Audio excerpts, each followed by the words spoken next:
state. Why? Because Orania is a whites-only town. Black people cannot live or work here. Every job is reserved for the whites. Every task performed by white people.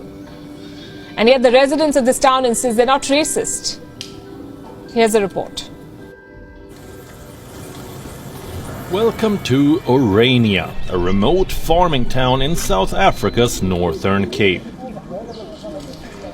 It prints its own money, runs its own banks, has its own holidays and manages its own affairs. Sounds like the perfect township to relocate, right?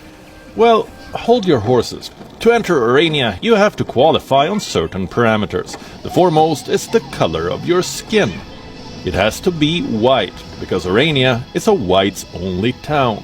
The uniqueness is too obvious to ignore. Wherever you go in this township, you will only find Afrikaners. White people with Dutch ancestry. They do all the work, from playing the piano at the church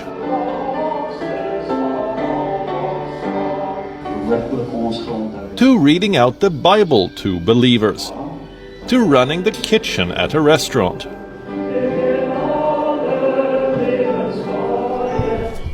to even gardening at orchards.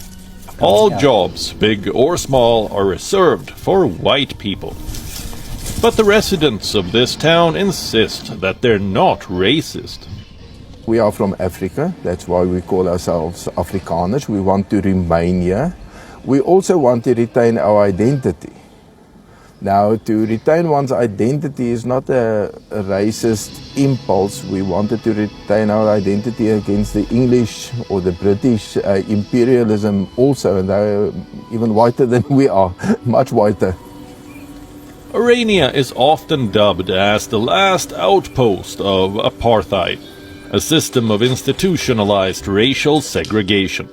South Africa abolished apartheid in the 1990s.